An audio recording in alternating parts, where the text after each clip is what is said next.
राधे राधे। पूजा के समय मोक्षदा एकादशी व्रत कथा का पाठ करना या श्रवण करना बहुत फलदायी है।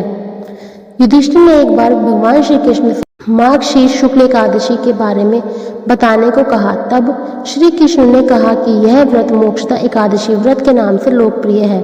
इस व्रत को करने से सभी पाप नष्ट होते हैं और मोक्ष की प्राप्ति होती है। तुम मोक्षदा एकादशी व्रत कथा सुनो। पौराणिक कथा के अनुसार गोकुल नगर में वैखानस नामक राजा का शासन था। एक दिन वह सपने में देखा कि उसके पिता नरक में हैं और कष्ट भोग रहे हैं। सुबह होते ही उसने अपने दरबार में विद्वानों को बुलवाया और उनसे अपने सपने के बारे में बताया। राजा ने बताया कि उसके पिता ने कहा कि वे नरक में पड़े हुए हैं, वे यहाँ पर नाना प्रकार के कष्ट सहन कर रहे हैं, तुम नरक के कष्टों से मुझे मुक्ति दिलाओ। राजा ने कहा कि उसने जब से यह स्वप्न देखा है तब से बड़ा ही परेशान और चिंतित है। राजा ने सभी विद्वानों से कहा कि आप सभी इस समस्या का कोई उपाय बताएं जिससे वह अपने पिता को नरक के कष्टों से मुक्ति दिला सके। यदि पुत्र अपने पिता को ऐसी स्थिति से मुक्ति नहीं दिला सकता है तो फिर उसका जीवन व्यर्थ है। एक उत्तम पुत्र ही अपने पूर्वजों का उद्धार कर सकता है।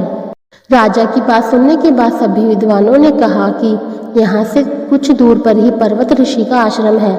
वे त्रिकालदर्शी हैं, उनके पास इस समस्या का समाधान अवश्य ही होगा। राजा अगले दिन पर्वत ऋषि के आश्रम में पहुंचे।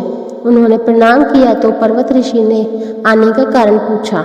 राजा ने आसन ग्रहण करने के बाद अपनी सारी बात पर्वत ऋषि को बताई।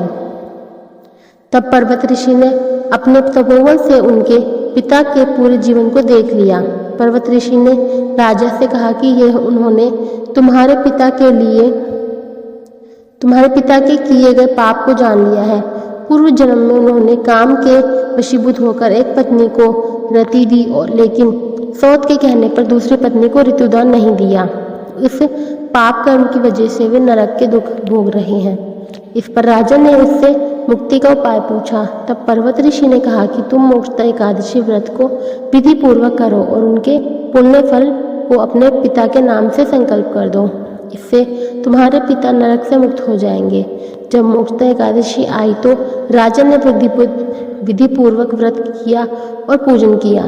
फिर बताए अनुसार उसके पुण्य फल को पिता के नाम से संकल्प करा दिया। उस पुण्य फल के प्रभाव से वे मुक्त हो गए।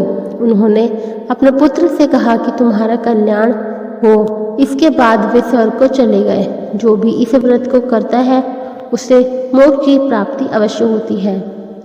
आपको हमारी वीडियो अच्छी लगी तो कृपया लाइक, शेयर एंड कमेंट जरूर कीजिएगा। अगर आप हमारे चैनल पर नए हैं तो चैनल को सब्सक्राइब करना ना भूलें तथा बेल आइकन जरूर दबाएं। सभी को राधे राधे।